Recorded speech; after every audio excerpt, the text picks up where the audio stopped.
Oi, pessoal. Sejam muito bem-vindos a mais um episódio do Longevidade Cast, que é um canal, eu e meu amigo Dátoli aqui, temos no YouTube, Instagram e também no Spotify. E hoje vamos tratar de um tema que seguramente interessa a todos nós. É um tema que, quando a gente é jovem, é algo que apenas de forma incidental ou acidental a gente trata. Mas quando a gente vai ficando mais velho, a gente tem a visita disso de maneira muito costumeira. O tema é dor, as dores. E para isso temos um especialista hoje que muito nos honra estar aqui conosco, doutor Mário Zambon, e que vai nos trazer muitas informações valiosas para quem, de alguma forma, tem esse tipo de questão no dia a dia. Né? Então, mas antes de passar a palavra para ele, eu queria que o Dato desse aqui as suas boas-vindas também. Ok, Arnaldo, obrigado. Dá um alô para o pessoal que nos acompanha aí. Muito bom estarmos aqui para gravar mais um episódio, agora é o episódio 23. Olha Esse só. será o episódio 23. Nós estamos na segunda temporada, no segundo ano do Longevidade Cast, e recebendo uma pessoa muito especial aqui, ao qual a gente agradece muito, desde logo, porque abrir a agenda super concorrida, um profissional médico que tem múltiplas atividades aqui e nos concedeu esse espaço para falar para vocês sobre esse assunto da dor aí que tanto nos interessa, né? E olha só, o currículo dele é de peso, viu? Doutor Mário Zambon atua em Brasília e é formado como médico há 19 anos, com residência médica em ortopedia e traumatologia pela Faculdade de Medicina de Catanduva. Especializado em dor pela USP São Paulo, é mestrando em gerontologia pela Universidade Católica de Brasília, foi aprovado na prova de títulos em dor pela Associação Médica Brasileira em 2018, é membro da Sociedade Latino-Americana no Estudo da Dor, da Sobramid, que é a Sociedade Brasileira de Medicina Intervencionista, e da SBED, Sociedade Brasileira de Dor, não sei nem se eu pronunciei corretamente. Mas também, olha só, a prática dele do dia a dia, médico concursado do Hospital de Base e do Hospital das Forças Armadas aqui em Brasília. Ou seja, conhece muito desse tema, né, doutor Mário? Oi, é um prazer estar aqui com vocês aqui, tal, para esse bate-papo. E eu espero que Prazer é possa nosso. contribuir aí com algum conhecimento, com a experiência nossa do dia a dia aí para todos os ouvintes aí de vocês. Tá? Estou muito satisfeito de estar aqui. Obrigado. Sei que vai ser muito rico aqui e vai esclarecer para muita gente. A gente sempre prepara umas perguntas, né? Para, seguindo de roteiro, a gente não se perder, a gente faz umas pesquisas antes e tal, exatamente para ficar pensando aqui como é que a gente faz isso até, né? Até para bom para o público saber. Como é que a gente faz? A gente fica matusquelando, como se diz lá no sertão, matusquelando o que é que as pessoas gostariam de saber sobre dor. Então, não é exatamente, não sou eu, né? Não é especificamente, né? A gente fica tentando, o nosso público, o que é que gostaria de saber. Então, a gente faz uma síntese disso e é sobre isso que a gente vai querer a sua contribuição aqui, né, Naldo? Exatamente. Já deu um Claro. pontapé inicial aí para a gente começar o aquecimento. Vamos lá. Quais são os principais tipos de dor, as suas causas, e talvez também acrescentando a questão de dores crônicas e dores pontuais. Então, dor é um negócio que está cada vez sendo mais estudado, tá? Porque até pouco tempo atrás, dor era considerado uma coisa meio subdiagnosticada, a pessoa não dava muita importância, achava que era uma coisa normal ter dor. De um tempo para cá, começou a surgir vários estudos mostrando que dor é uma doença. Dor é um mecanismo de defesa até um certo ponto. Quando você tem um trauma, uma coisa assim, a dor ela serve para te ajudar, para te livrar de um problema, para te fugir daquela situação ali, para você se proteger. Só que quando essa dor ela vira crônica, o que é uma dor crônica? É uma dor que tem mais do que 90 dias. Quando essa dor é uma dor persistente, aí já muda a figura do negócio. Ela deixa de ser um mecanismo de defesa e passa a ser uma doença crônica. Igual tem diabetes, hipertensão, tem a dor crônica, que é uma coisa que está bem em voga hoje, que está sendo bastante estudada. E então tem as dores, pode ter uma dor aguda, que é uma dor que é um mecanismo de defesa do nosso organismo, que é um trauma, uma dor pontual. E quando essa dor persiste por mais do que 3 meses, ela se torna crônica. Aí é uma doença crônica que tem que ser controlada com outro tipo de remédio, com outros tratamentos. É um tratamento mais amplo aí. E no caso das pessoas de terceira idade, essa dor crônica passa a ser uma companhia inevitável ou não? Então, essa dor crônica ela é uma coisa que cada vez mais está sendo diagnosticada aí, principalmente no pessoal da terceira idade, pessoal idoso com mais de 60 anos, como que eu posso te dizer? A prevalência de dor crônica é bem alta. E o tratamento de dor crônica envolve várias coisas, não só a parte médica, mas sim a parte de mudança de hábitos de vida, atividade física, corrigir o sono. E é uma coisa muito importante aí. Tinha até anotado aqui nessa linha, pois é, tinha até anotado alguma coisa dessa aí em relação ao mecanismo. Primeiro, sobre o mecanismo da dor, de uma certa forma você começou a falar aí, como é que é o processo da dor no organismo. Mas a gente tinha anotado também algumas situações muito conhecidas, estresse, por exemplo, ansiedade, depressão, questões do sono e até da microbiota intestinal. Como é que isso pode intensificar ou modular a percepção da dor?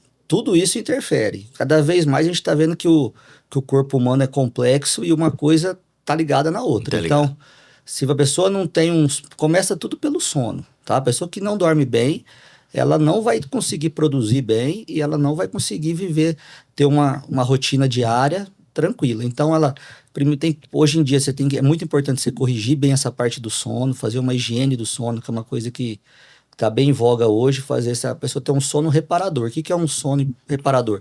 É a pessoa deitar, dormir e acordar descansado. E hoje em dia, com o mundo, com esse excesso de informação, excesso de tecnologia, muita tela, cada vez mais está atrapalhando essa parte do sono. Isso. Então, o sono é importante, essa parte de atividade física é importantíssimo. Tá? Tem que fazer atividade física para você conseguir pegar e fazer teu organismo trabalhar melhor. Essa parte do intestino é importantíssima também, que hoje em dia o intestino é considerado o segundo cérebro, né? Porque tem tudo a ver, a parte, o que você come é o que teu organismo vai trabalhar. Então você tem que se preocupar com a alimentação. Então tudo tá ligado hoje. Então a dor crônica, voltando na pergunta do mecanismo, né? Do mecanismo, né? Como que funciona a dor crônica? A gente tem no corpo vários receptores. Eu não sei se for muito técnico, vocês me... Não, mas pode ir. Vamos nessa. Vamos saber um pouco também das coisas. A gente tem um negócio chamado nociceptor. O nociceptor está espalhado no corpo inteiro. Eles são receptores e é o mesmo receptor para 3 estímulos. Ele reconhece o estímulo tátil, o estímulo térmico, frio e quente, e o estímulo doloroso. Então, quando algum desses estímulos ativa o nociceptor, ele vai mandar uma mensagem para a medula vai decodificar isso e mandar para o cérebro, e o cérebro vai responder. Por exemplo, você entrou aqui na sala, chutou o pé da cadeira. Certo. O nociceptor lá do dedinho vai mandar para a medula manda para o cérebro fala, ó, dói o dedinho, entendeu? Então esse é o ciclo da dor normal. Quando esse estímulo começa a ficar crônico, aí vai acontecer um negócio no cérebro chamado neuroplasticidade. O que é a neuroplasticidade? É a memória. Então o cérebro vai colocar essa memória lá da dor e ele vai mandar esse estímulo de dor independente de ter uma causa para essa dor, que é quando a dor vira crônica. Então, essa resposta do cérebro para a periferia acontece independente de ter um agente causal, entendeu? Então, é aí que a gente entra, para tratar esses casos de dor crônica.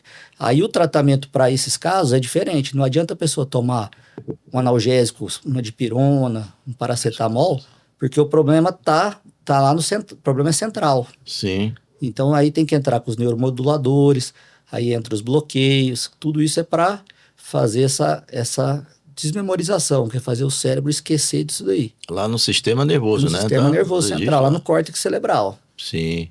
Então, por isso que de um tempo para cá mudou muito. Tanto que até os tipos de remédio hoje que a gente usa para dor crônica são antidepressivos, são os gabapentinoides, que é a pregabalina, são outros tipos de remédios, entendeu? Ô, Mário, uma coisa que me deu dúvida, você disse que não tem um agente causal. Não tem um agente causal de forma constante, contínua. Mas teve um agente causal na origem. Teve. Teve na causa. Tipo assim, toda dor tem uma causa. Sim, entendeu? sim. Só que aí essa causa dela, por exemplo, você teve um trauma. Esse trauma é a causa da dor. Só que quando essa dor fica uma dor com resposta contínua, o trauma já resolveu. Aquilo ali, aquela pancada, aquela contusão já aconteceu e já se resolveu. Só que o cérebro ainda entende que tem essa dor, que tem essa memória, entendeu? Ele gera uma memória no córtex cerebral, que essa memória aí ela vai dando estímulo para doer. Por exemplo, tem paciente que tem dor de cabeça, que é uma das principais causas de dor crônica hoje é a cefaleia, que é uma coisa bem comum. O paciente tem cefaleia crônica. paciente pega, ele tem aquela cefaleia, fala assim, todo dia, 6 horas da tarde, começa a doer minha cabeça. Começa e dói. Não é querido, não é frescura, não tá inventando, dói mesmo. Só como que funciona isso? O cérebro criou essa neuroplasticidade lá. Na hora que vai dando o horário, o cérebro já fala, ó, tem que doer. E já começa a doer. Independente de ter alguma coisa causando ela, independente de qualquer coisa. Porque criou essa memória, entendeu? Então o trabalho do médico da dor é fazer essa dessensibilização. É fazer essa memória aí, a gente controlar essa memória. Ou seja, cortar essa programação que entrou lá no ar, né?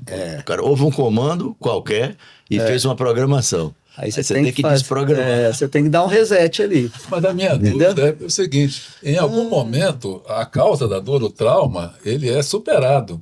E ainda assim a programação continua? Continua, porque tem a memória. Ele cria aquela memória, que chama neuroplasticidade, fica lá. Eu achei que acabasse. Quando acabasse o problema causal, acabaria também Então, aí que tá. Uma coisa assim, que a gente sempre assim, que é uma coisa que é legal falar, porque a gente sempre teve, desde pequeno, a gente tinha aquela orientação, senão você via muito assim, pô, tá com dor, você tem que segurar para tomar remédio para dor. Aí a pessoa às vezes tem que ser o cara que é forte, aquele cara que aguenta, que fica lá morrendo de dor e aguenta a dor. Só que isso é péssimo. Por quê? Porque o estímulo da dor vai ficar indo pro cérebro ali e a chance dessa dor ficar crônica é maior, entendeu? Então, por exemplo, hoje em dia fala muito do como que eu esqueci o nome, que é o tempo de ouro. Sim. Como que funciona isso daí? Quando você tem uma dor ou tem um agente causal, quanto mais rápido você combater isso daí, menor vai ser a dose do remédio e melhor vai ser o resultado. Entendeu? Porque se a pessoa ficar aguentando aquilo ali, segurando, aí na hora que toma o remédio não vai resolver tudo. Aí você tem que aumentar a dose, ou senão tem que trocar o remédio para o mais potente, entendeu? Então, o conceito mudou. Não há, então, um intervalo curto entre a superação do trauma inicial e o estímulo da dor, não. Pode se prolongar de forma contínua. Passou de 3 meses é crônico. E mesmo que não tenha mais causa nenhuma? Nenhuma. Porque dor crônica não tem causa. Ela é a dor ela é uma doença. Ela não é uma consequência. Porque quando a dor no trauma, ela é uma consequência do trauma. Quando ela é crônica, ela já virou uma doença. É uma doença crônica. Igual hipertensão, igual diabetes, é dor crônica. E você tem que controlar. Ganha autonomia, portanto, né? Olha só. Legal, né?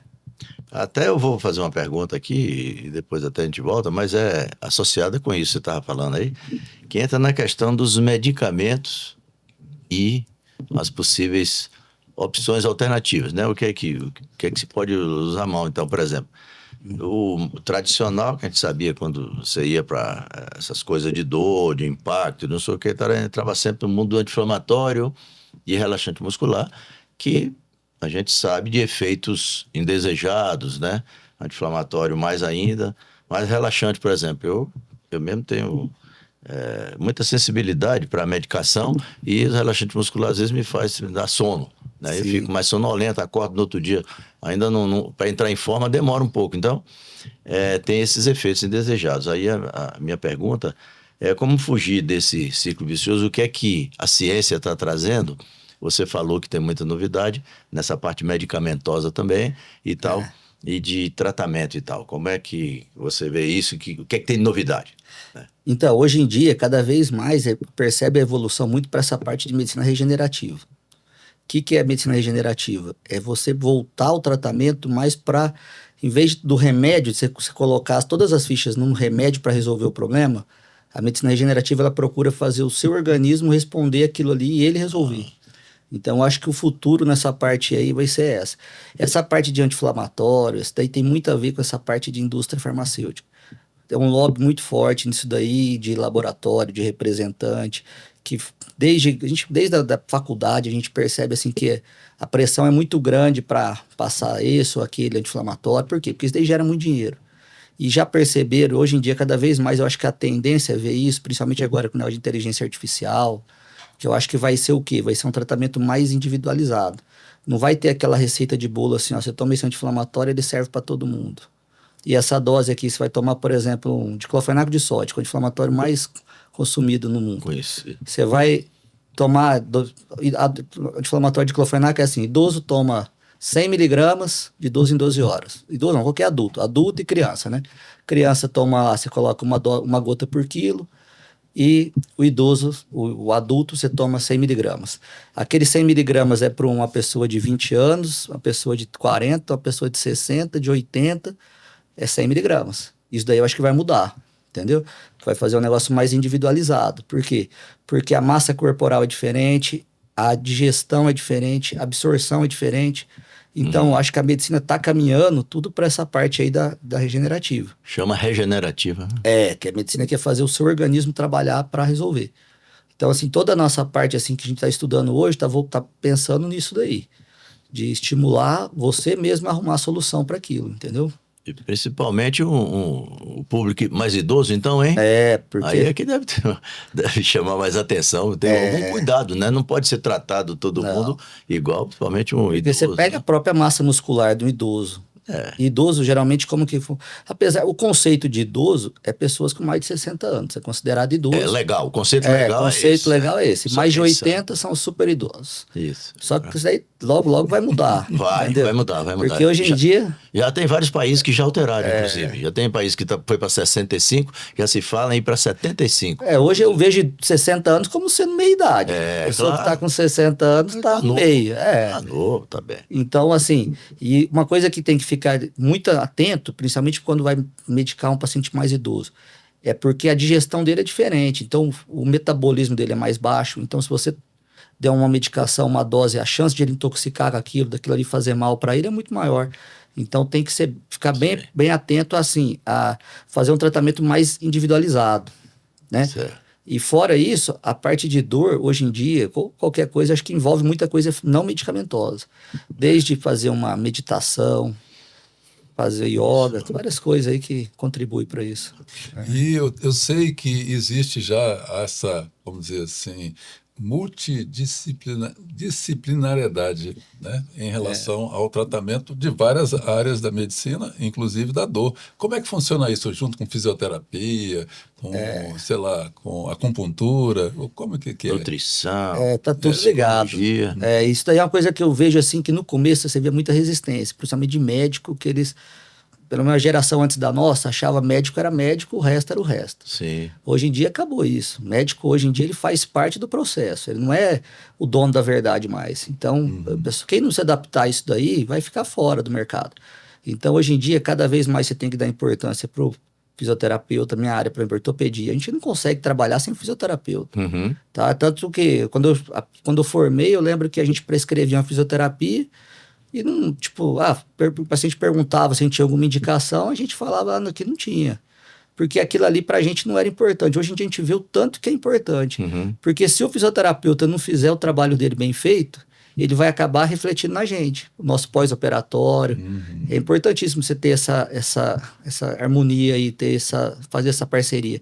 Nutricionista, fisioterapeuta, terapeuta ocupacional, então tudo tá ligado. Essa parte de terapia, psicólogo. Até a psicologia, né? Psicologia é importantíssimo, porque você vê hoje em dia o tanto que no mundo hoje está ansioso, está depressivo.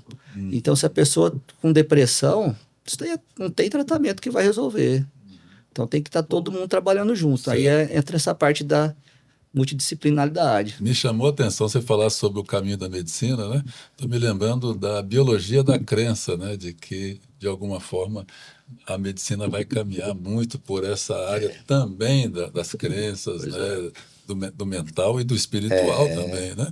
Olha só o que está se abrindo aí, né, em termos de medicina, né, Dato? Tem uma revolução no campo da ciência, nessa parte de saúde aí, a gente observa, quem fica pesquisando, como é o nosso caso, a gente está vendo que isso está caminhando assim, a passos muito largos, né? Quem talvez não esteja acompanhando, talvez não perceba, mas a gente vê muito isso, e a conexão, até o reconhecimento para organizações maiores de reguladora de saúde, etc., reconhecendo essas variáveis, né? Sim, todas, né? Incluindo as questões até de espiritualidade. Com certeza. Né? Isso ajuda demais.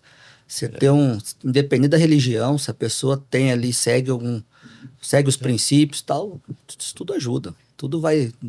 Porque no final todo mundo quer o quê? Quer resultado. Se a pessoa está com uma dor, com um negócio, ela quer resultado. E tudo que puder contribuir para esse resultado, eu acho que ajuda. Isso daí tudo vai É um pouco entre caminhar o junto. especialista e o generalista, né? Porque o especialista, seguramente nós precisamos, mas o generalista tem uma visão global que às vezes falta ao especialista, né? Então, eu acho que essa integração dessas duas áreas, né, caminhando para uma visão integrada, uma visão que contemple de forma holística, né, todo o corpo humano, né? Com certeza. Corpo, mente e espírito. Esse é o princípio básico, né? Pra você ter harmonia, né? Tem Com que ter. certeza. Tanto que a gente estava conversando aqui antes e agora tem tudo a ver, né? Quando a gente começa a pensar como a população dos 60 a mais aumenta geometricamente e vai continuar aumentando, todas as estimativas mostram isso, né? Todas as projeções. Então, a gente vê que essas especialidades, essas especializações, né? Que consegue trazer essa visão do todo, né? Esses encaminhamentos mais cuidadosos, olhando outras variáveis, junto com outros tipos de terapias, né? Parece que vai ganhando muito espaço, né? Me parece que vai. Então, essa área de gerontologia, por exemplo, a geriatria, não sei o que, são áreas que hoje a gente vê que tem muita carência, né? Com E certeza. que precisa expandir, não é isso?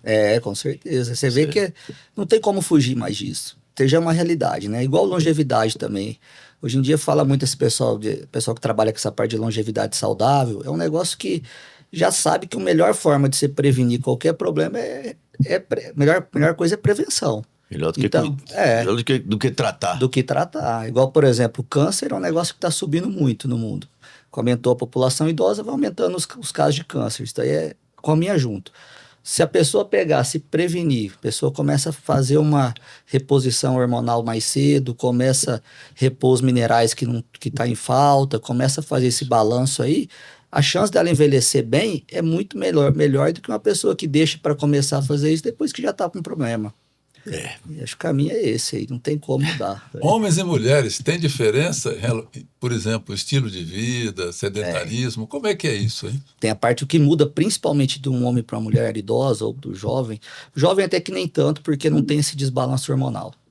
O que faz a diferença é o hormônio, entendeu? Principalmente testosterona.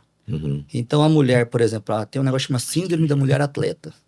É aquela mulher que geneticamente o homem, ele é para o esporte, para a atividade física, ele tem um desempenho melhor que a mulher por causa principalmente da testosterona, que ela melhora a massa muscular, melhora o vigor físico nessa parte. Certo. Então, quando a mulher chega nessa parte da menopausa, nesse período da menopausa, ela tem uma queda muito brusca, então, dessa parte hormonal. Então, isso daí dá uma atrapalhada grande. Só que hoje em dia que essa pessoa fazendo essa reposição hormonal, fazendo isso daí, consegue equilibrar bem isso daí. E é importantíssimo fazer isso. E mulher repor testosterona hoje em dia é uma coisa que tá crescendo muito e dá um resultado muito bom, principalmente para não perder massa muscular. E a gente vê falar muito assim de idoso, de osteoporose, né? Que é uma coisa que é comum, você faz a densitometria óssea, tal, osteoporose e tal.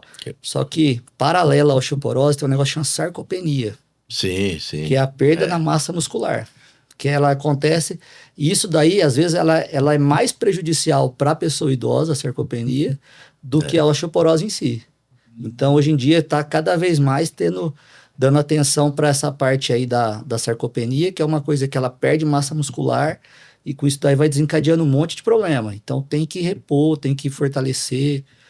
Eu vi uma estatística, Mário, que me deixou preocupado, que é assim, a partir dos 65 anos, se tem uma queda, e essa queda provoca um problema na bacia ou fêmur, parece que a estatística falava que em 5 anos, mais da metade morria.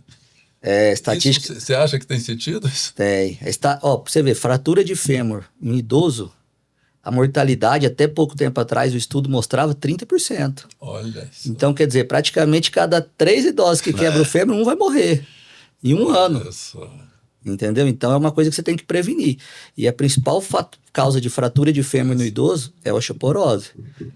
Às vezes a pessoa, ela não é que ela cai e quebra. Tem muitos casos que ela quebra e cai. Entendeu? Tá. Ela quebrou antes de cair.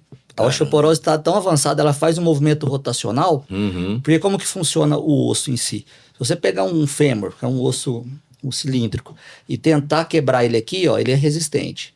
Só que se você torcer ele, qualquer osso, ele é bem mais frágil. Então, às vezes, um idoso, como que idoso, uma causa comum de quebrar a fratura de fêmur? Ela anda de chinelo em casa, aí tem tapete, tem não sei o quê. Enroscou o pé no tapete e ela rodou, quebra o fêmur, ela cai. Entendeu? Isso é muito perigoso. E uma coisa também que na gerontologia, lá na Católica, tem até vários estudos mostrando é como que é a casa do idoso. Sim. Tem até um trabalho que a casa do idoso é uma casa diferente de um adulto jovem. Importantíssimo. Entendeu? Tem que ter menos tapete, não pode ter, tem que ter a porta, tem que ter apoio no banheiro. Isso daí é importantíssimo. Para evitar a fratura de fêmur. Isso mesmo. Esse é um assunto que as pessoas precisam prestar atenção. Eu tenho, em casa eu tenho a mãe idosa, né? Então outro dia eu estive lá até observando esses detalhes e conversando com o cuidador e tal.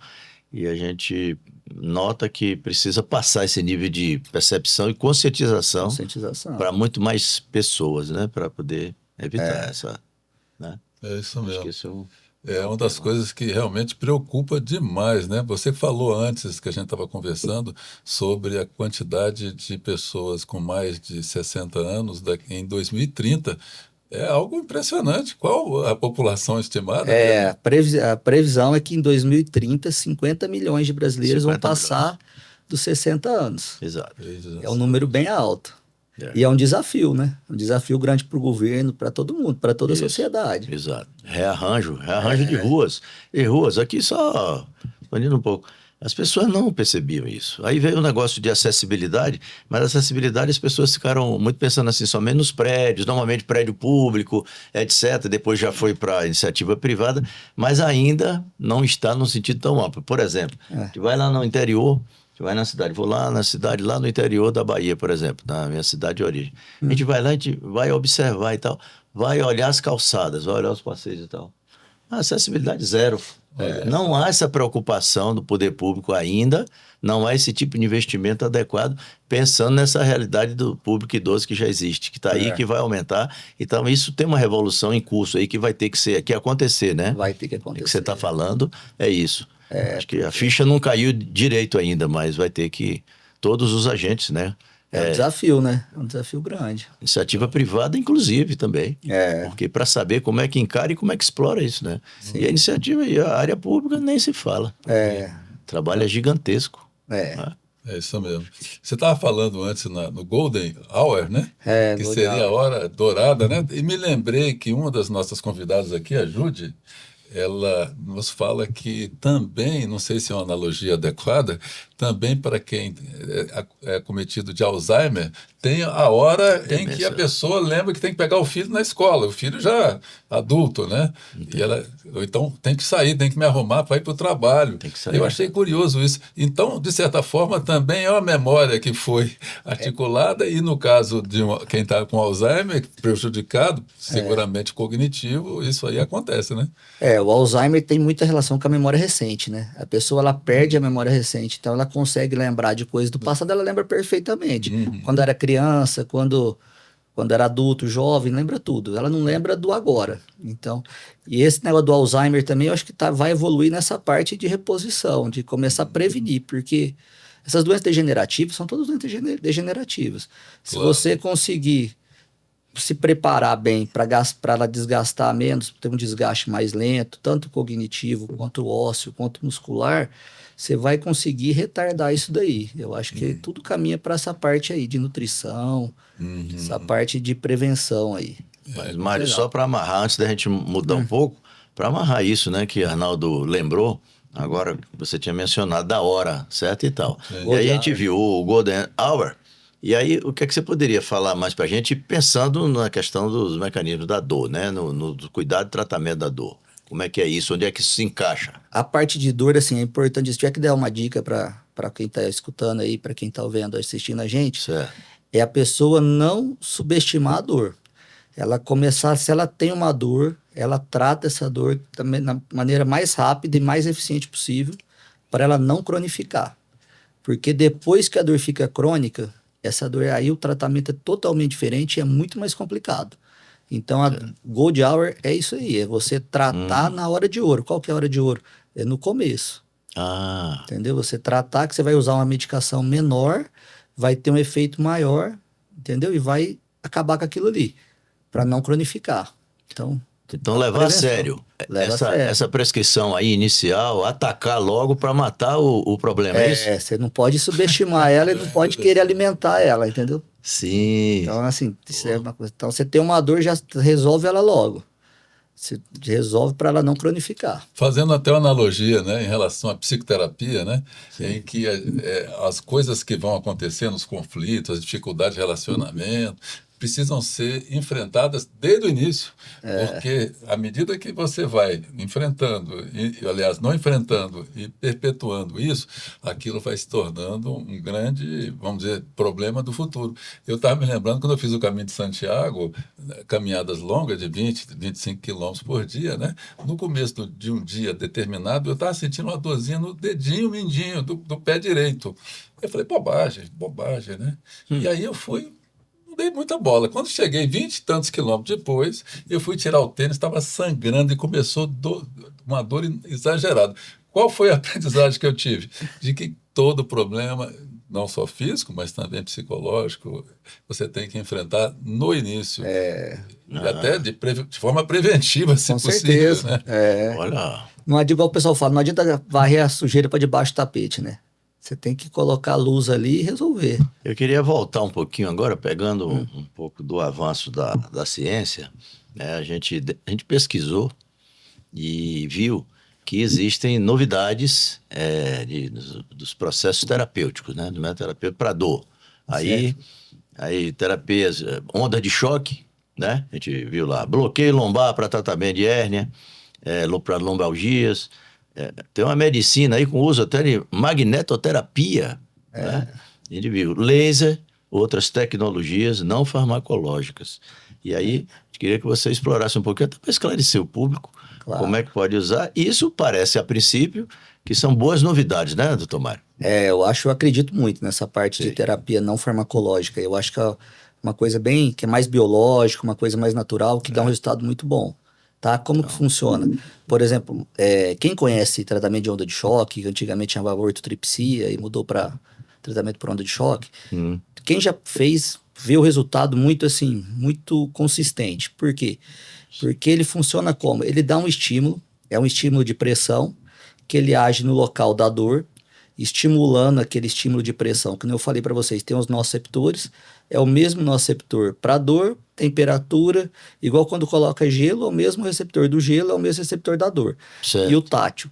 Esse estímulo de onda de pressão, tratamento por onda de choque, ele Choque. emite uma onda de pressão no local que vai fazer o cérebro a lembrar daquele problema. Então, por exemplo, às vezes a pessoa torceu o tornozelo. Ela torceu o tornozelo, não tratou direito, foi levando ali, igual o dedinho lá. Aí vai Isso levando. aconteceu comigo, inclusive. Eu tive um problema, virou crônico. Aí vira crônico. Aí o que acontece? Chega numa hora que o cérebro entende o quê? Que já não tem o que fazer mais ali. Aí o cérebro desiste, vamos falar assim, de uma forma mais leiga, desiste daquilo ali. Certo. E aquele problema fica lá, aquela dor fica lá. Fica lá. A onda de choque, ela faz o quê? Ela faz o cérebro a lembrar daquilo. Você coloca ela lá, ela dá um estímulo no local para o cérebro falar, ó, tem que arrumar o tornozelo. Então ele acelera o metabolismo lá, as células de reparação migra para lá, para fazer aquilo ali regenerar. Associado a isso, tem o laser. Tá? O que o laser faz? Mas isso é um aparelho, Onda de choque? de onda de choque, é um aparelho específico? É um como aparelho, Já é comum? Já tá por aí? Já tem? Tá começando a ficar mais popular. É um negócio coisa que já. mais recente. Nos Estados Unidos já tem muito, no Brasil tá popularizando é bem recente. até, e é uma coisa que está crescendo muito. E aí esse é um aparelho que tem dois tipos de onda de choque. Tem uma onda de choque focal, que é uma mais localizada, e uma radial, que ela é mais ampla. Tá? Aí você dá, mas as duas, elas vão fazer o quê? Elas vão estimular ali o local para reparação. Se você associar ela com outras tecnologias também que caminham junto nessa parte de regenerativa, que são o laser, a magnetoterapia. O laser, por exemplo, você coloca o laser no local, ele faz o quê? Ele faz uma excitação celular que vai fazer com que também o metabolismo local aumente e acelere essa regeneração. E a magnetoterapia é um ímã, é um campo magnético que forma ali no local específico. Por exemplo, você está com um problema no joelho, está com uma inflamação no joelho, você coloca a magnetoterapia no joelho, vai fazer uma migração, aumento do fluxo sanguíneo no local, e com isso daí, aquelas células de reparação que o cérebro mandou vão concentrar mais aonde você quer que concentre. Então, eu acho muito assim, eu vejo um resultado muito bom com essas tecnologias aí, principalmente para essa parte de fazer a parte de regeneração tecidual, regeneração do organismo aí, que funciona muito bem. Isso aí eles vão ajudar naquilo que a gente comentou, na desprogramação, né? Ajuda. Do cérebro, né? Isso vai desprogramar o mecanismo da dor, né? Ajuda né? Aí para desprogramar, como que a gente faz para mexer na parte mais central do sistema nervoso central? Sim. Lá no córtex cerebral. A gente usa muito a opção do bloqueio. O que é o bloqueio? Por exemplo, o cérebro está mandando doer lá no dedinho, Certo. A gente pega lá o nervo sensitivo, que no corpo a gente tem 2 tipos de nervo. Tem o nervo motor, que faz o movimento, e tem o nervo sensitivo, que é o que causa a dor. A gente faz como esse bloqueio? O cérebro está mandando desordenadamente lá o estímulo para doer, a gente vai na coluna lombar, a gente vai lá na coluna lombar, está tendo essa dor de repetição ali, a dor crônica. A gente vai lá no nervinho que está causando a dor crônica e bloqueia ele. Primeiro a gente faz um bloqueio com anestésico, coloca um anestésico no nervo ali. Na hora que o cérebro mandar doer, vai chegar lá, tá anestesiado. Aí esse estímulo vai fazer o quê? Vai fazer um feedback negativo. Exato. O estímulo volta. Aí no que esse estímulo volta para o cérebro fala, opa, não adianta eu mandar doer a coluna porque tá voltando. Então isso daí ajuda a desprogramar. Entendeu? E tem os neuromoduladores, que são os remédios que vão diminuir, porque né, hoje em dia é um remédio bem conhecido, quem tem muita fibromialgia, padrão ouro de fibromialgia são os gabapentinoides, que é pregabalina e tal. Então, como que eles agem? A pregabalina é um remédio que foi feito para ser anticonvulsivante. Ele foi desenvolvido para crise convulsiva. E eles viram que ela consegue fazer o quê? Ela consegue modular essa resposta. Então, ela consegue que nem... O nervo, ele é igual um fio de eletricidade, ele dá pulsos. Certo. A pregabalina, quando a pessoa tem dor crônica, esses pulsos estão descontrolados. Ela tá mandando os pulsos de forma desordenada. A pregabalina, ela ajuda como? Ela faz uma modulação desses pulsos. Então, ela consegue controlar isso. Então, assim, ela é uma das opções de tratar dor crônica. Você passa um gabapentinoide para modular os impulsos. Paralelo a isso, faz um bloqueio. Então, você consegue fazer com que tenha essa intenção de desprogramar. Então, são notícias boas, né? De coisas mais recentes que associam novos métodos terapêuticos com outros equipamentos, né? Equipamentos mais recentes, né? E algumas medicações também que as pessoas estão vendo que tem esse efeito. Principalmente no sistema nervoso, né? Que ajuda a modular, né? Fazer esse controle dos impulsos ali. E paralelo a isso também, a pessoa tem que se conhecer. Eu acho que o autoconhecimento é uma coisa que é uma coisa que nós estamos, falei anteriormente aí, que a gente está conversando. A pessoa tem que se conhecer. Se a pessoa, por exemplo, a pessoa muito ansiosa, ela, eu sou ansiosa, qualquer coisa eu fico... Ela não adianta só fazer o tratamento da dor e esquecer dessa ansiedade. Ela tem que procurar, faz uma meditação para ver se faz uma atividade física, entendeu? Procura um psicólogo, faz uma terapia, porque isso daí uma coisa anda junto com a outra. Não tem como a pessoa pegar e falar assim, não, eu vou controlar a dor, mas vou continuar ansiosa. Não tem jeito. Me chamou a atenção quando você fala sobre alívio de dor, né? Fico imaginando em pacientes terminais, né? Que ainda tem um nível de consciência. Se essa medicação ainda, vamos dizer assim, é utilizada ou tem outras ainda mais potentes, né? Se for um paciente terminal, aí você tem que... O objetivo principal nosso ali é o conforto. A pessoa, então ali você tem que entrar com medicações analgésicas mais fortes, o bloqueio, uma coisa que funciona bem também, dependendo muita dor oncológica, temos que dar esses pacientes que têm aquelas dores oncológicas, que são dores fortíssimas. Tem muito bloqueio que funciona bem para isso, entendeu? Para dar esse conforto, para dar uma qualidade de vida, porque ter dor é muito ruim, né? Dor é uma coisa que dá muito problema. E é uma coisa que desgasta a pessoa, desgasta o familiar. Todo mundo vê aquilo ali, é uma coisa que acaba com a família, entendeu? É algo que a gente tem como companhia, mas que a gente não gosta muito.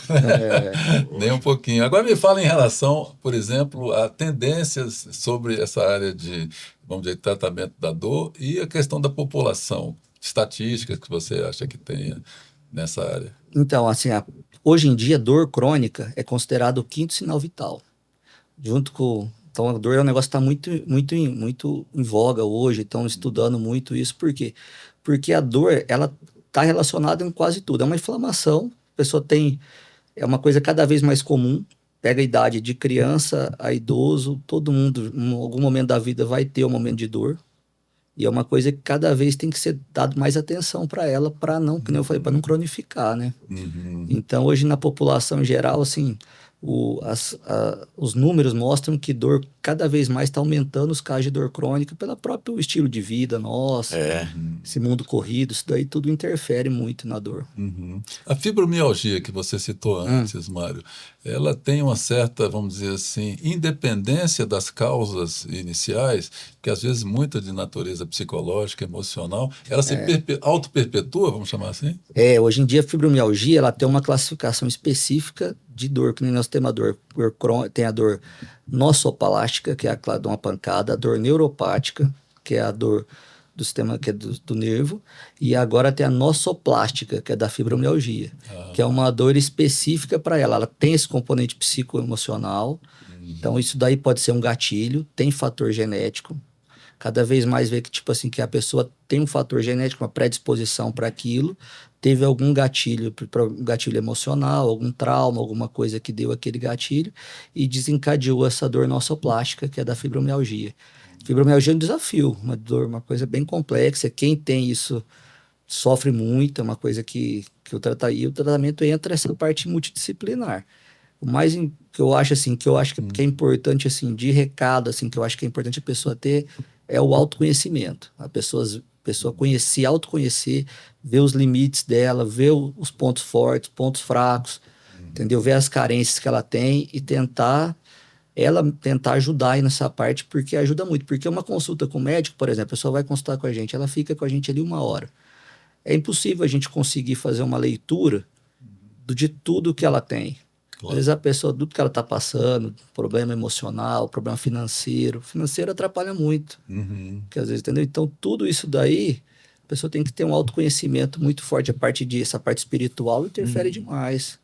Se a pessoa tem uma parte espiritual fortalecida, ela consegue reverter um problema muito mais rápido, muito mais fácil. Autoconhecimento, consciência, outras coisas que até em episódios anteriores, né, Dato, a gente falou muito sobre dentro dos requisitos, e vamos chamar assim, das coisas estruturantes para um envelhecimento saudável, o autoconhecimento está em primeiro ou segundo lugar, não tem a menor dúvida. Sim. Ele vem. E o que a gente também tem visto, também eu acho uma tendência muito boa, que é essa preocupação, e a área médica já entrou com linha clínica para isso e vem expandindo e tal, é chamada medicina do estilo de vida. E isso, para mim, tem tudo a ver. Por quê? Porque a gente conversa com esses profissionais, esses médicos que estão aí pesquisando e tal, e eles defendem muito isso, essa questão da importância do estilo de vida. Então, eu mesmo tenho vários livros já sobre isso, e mostra que a maioria das doenças, as pessoas adoecem por quê? Porque estão com inflamação, estão em intoxicação. Então, a coisa pelo estilo, pela forma como estão vivendo, né? Aquilo que você falou mesmo, né? O nível de estresse, o nível de hábitos não saudáveis, etc., Sim. né? De tudo que você falou. Então, acho que as coisas assim, estão ganhando uma outra conformação de nível de consciência. A gente só não sabe se os humanos dessa geração, os que estão conosco hoje, né? Quem está aqui nesse burburinho dos tempos atuais, se vão ter a capacidade de ter uma consciência e ter uma capacidade de resistência para poder contrabalançar com tudo que está aí, né? De velocidade, de exigência cada vez maior, de assédio de informação, de interferência externa o tempo todo, né? Então, acho que tem um nível de ponderação de que as pessoas precisam fazer e eu acho que vai não avançar. E não sei, são provocações que aí estão, mas tem sinais positivos. Eu vejo sinais positivos, que vejo que a medicina hoje já não é mais fechada como era antes, né? Está se abrindo cada vez mais e tal. Eu acho que tem sinais muito bacanas, muito positivos. Você vê, você é um médico, sua área principal de origem é ortopedia, você está com essa visão toda aberta de uma forma que era até inimaginável para mim, que um ortopedista já tivesse assim, né? Outras tantas, então, que a gente já trouxe aqui de né? De tantas especializações que a gente, Nossa, com as quais a gente já verdade. conversou. E a evolução do conhecimento hoje está muito rápida, né? Hoje em dia saiu um estudo ano passado mostrando que demorava antes 10 anos para evoluir na medicina, hoje evolui em 6 meses. Então, uma coisa assim, talvez o que nós estamos falando aqui agora, daqui no final do ano já vai ter mudado. Pode ser uma coisa, entendeu? Então, assim, então isso daí gera muita ansiedade. Porque Inteligência artificial ajuda? eu acho que não tem como fugir, né? Hoje em dia, tudo vai ser inteligência artificial. Acho que vem para somar, né? Para somar até para essa parte de diagnóstico. Eu acho que é uma coisa que é uma coisa que não tem como a gente imaginar o futuro sem caminhar junto com ela. Leitura da ressonância, por exemplo. Por exemplo, de um exame de radiografias. patológico. Nossa. Isso daí só faz sozinho, você já não faz. Entendeu? Hoje em dia tem programa de computador tem um da IBM, que é o Watson, acho que é um negócio assim, programa da IBM. Ele consegue dar laudo de ressonância melhor do que qualquer um. Ele consegue fazer exame de patologia, ele consegue dar um laudo, o nível de acerto é altíssimo. Né? É muito alto. Então, acho que tem que caminhar junto. Tem como a gente fechar os olhos para a inteligência artificial. Eu acho que a inteligência artificial na medicina vai ser na parte de individualizar o tratamento. Isso daí que vai ser. Você vai colocar os dados, eu acho assim, ó, teu peso, tua massa, hoje em dia, faz uma... O protocolo vai ser individual. O protocolo é o seu. Você vai fazer um exame de bioimpedância, que vai ver tua massa muscular, vai ver essa parte aí. Vai ter... Hoje em dia tem um exame genético aí que já está há algum tempo, que ele consegue te fazer um mapeamento genético completo. E o exame está acessível. Eu fiz ele para minha família agora, sábado, fiz esse exame. Tava R$400, quer dizer, dá para fazer. Ele faz um estudo genético, ele vê desde dos teus pontos fortes, teus pontos fracos, o que você tem mais predisposição a ter. Sim. Ele faz um mapeamento seu completo. Eu acho que vai participar, vai ser uma mistura de genética, dessa parte do genoma, com a parte de inteligência artificial, vai cruzar e vai falar, ó, o que você não pode, você tem que comer pouco disso, comer mais disso para repor. Sim. E prestar atenção nisso, prestar atenção naquilo. Acho que o caminho é esse. E você gostou do resultado? Não saiu ainda. Não saiu ainda, eu já vi de outros que demoram uns 40 dias. O seu você não viu ainda, então? Não vi ainda. Antes era esse exame já tem algum tempo, mas antes ele tinha que mandar para os Estados Unidos. Sim. Agora já tem aqui em Brasília, nos laboratórios aqui já tem. Aí você colhe o sangue, antes era pela saliva, você podia pegar a saliva ali da boca, agora esse eu fiz pelo sangue, porque a chance de acerto é um pouco maior. Acerto aumenta, né? Aumenta um pouco. Tem uma certa polêmica, Mário. Eu sei que, com certeza, esse é o tipo de tratamento e de diagnóstico que facilita demais. Mas, por exemplo, a gente sabe que alguns indicadores que a gente tem, genéticos e tal, acabam vão se manifestando por conta do estilo de vida, né? Epigenética, né? E aí, saber o resultado de que pode ter câncer, pode ter alguma doença degenerativa forte, não vai gerar, talvez, né, em algumas pessoas, uma certa resistência e, de repente, elas já antecipam coisa que nem aconteceria, porque pelo estilo de vida não aconteceria. O que você acha? Essa é uma discussão que vai longe, entendeu?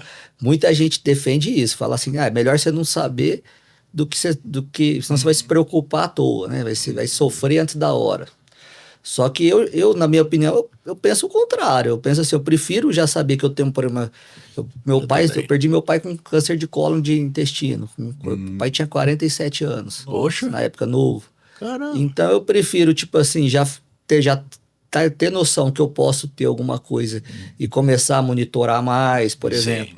Eu tive uma história, vou dar um depoimento meio que rapidinho aqui. Claro. Eu tinha 30 anos de idade quando eu fui casar. Eu ia casar com a Marcela, minha esposa, tinha 30 anos, eu tinha perdido meu pai com 14, eu tinha 14 anos, meu pai teve um câncer de colo no intestino. E aí, quando eu fui casar, mas minha esposa insistiu, não, faz uma colonoscopia, vamos ver isso daí e tal. E eu peguei, assim, 30 anos, nenhum protocolo naquela época falava pra você fazer com 30 anos. Não era pra fazer. Aí eu falei com um colega meu lá, com o Danilo, colonoscopista, muito bom aí. Conheço. Você conhece o Danilo? Muito bom. Muito bom. Falei com o Danilo, não, quer fazer? Vai, vamos fazer, mas não precisa. Falei, não, vamos fazer. Cara, eu fiz essa colonoscopia, achou um pólipo, mandou ele para biópsia. Olha aí. Veio o resultado da biópsia, que era um adenoma de alto grau. Aí na hora que eu mostrei lá, eu falei, caramba, cara, se não tivesse tirado esse pólipo agora, Uhum. no outro ano ele falou, a chance dele malignizar é gigante. Olha só. Então, quer dizer, era para eu estar com 31 anos ter um câncer de intestino, se eu não tivesse monitorando. Aí depois disso daí eu monitoro, faço uma vez por ano, cada 2 anos, às vezes, quando não acha nenhum pólipo. Então, desde os meus 30 anos eu monitoro isso daí, porque eu tenho esse fator genético que aumenta a minha chance. Então, eu acho assim, se você tem recurso para você se cuidar, para você ficar mais de olho, Exato. você não pode abrir Claro, mão disso, claro. entendeu? Eu acho que a polêmica vem, Eu por também. exemplo, eu acho que a Angelina Jolie, né, que tinha Foi um uma caso perfil bem, em que bem ela radical. acabou fazendo uma radicalização do câncer, Da evitando mama, câncer né? de mama, Foi. né? Então, acho que foi aí que veio essa polêmica. Será que justificaria ela ter feito um procedimento tão radical? Eu acho que, assim, a meu ver, eu não sei o caso dela, não sei qual que era a probabilidade dela, mas, assim, mas não precisa ser tão radical, mas você acompanhar, por exemplo, ela tem uma chance de ter um câncer de mama. Todo ano fazer um exame de mama, Mais eu acho que é apurado. justificado. Você prestar Como mais... é o seu caso, né? como foi meu caso. Que é o meu caso agora. Eu também, eu por meio de um exame de tendência genética, eu vi que eu tinha uma alta chance de ter obstrução, de ter calcificação arterial. E aí, a partir dali eu corri atrás e tal e vi. Hoje eu sou uma pessoa que tem esse tipo de comprometimento que requer acompanhamento e tal. Eu vou fazer exames e tal. Ainda hoje mesmo, por exemplo, só para mencionar, então hoje mesmo eu tenho uma revisão vou para o cardiologista. Você vai prestar mais atenção do que se você não soubesse, né? Você vai ficar mais de olho naquilo ali. Eu acho que isso daí vem para agregar. Eu acho que Só não pode virar uma paranoia. obsessão, né? você não pode ficar. Tem Mas- gente que fica. Quem procura acha, não tem isso? Acha, tem isso também. O duro é que é. Bom, Dado, o papo é podemos muito bom, fechar. né? A gente está super bom. feliz aí com tanta informação interessante. É um tema que realmente todos nós, algum dia ou muitos dias, a gente tem essa convivência, né, com a dor, né?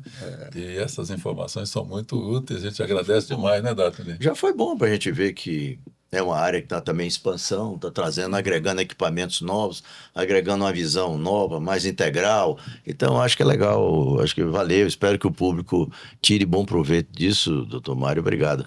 E também agora eu acho que era interessante para as pessoas saberem como é que a sua atuação aqui, você trabalha aqui, se alguém quiser te encontrar, a gente vai passar as informações aí na descrição do vídeo, as pessoas vão pegar lá, mas de toda maneira convém você falar como é que é essa atuação clínica, onde é que você está. Tá bom? Obrigado. E sua mídia também, toda os seus contatos e tal. Tá jóia.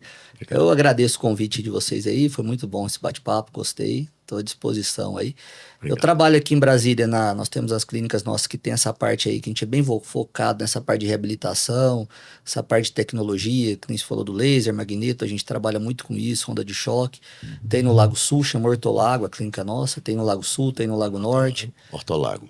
Na Hortolago, e é bem fácil de achar, tá no Instagram, a gente tem algumas dessas mídias sociais aí, então se precisar da gente, estamos à disposição. Tá? Especializado em tratamento da dor.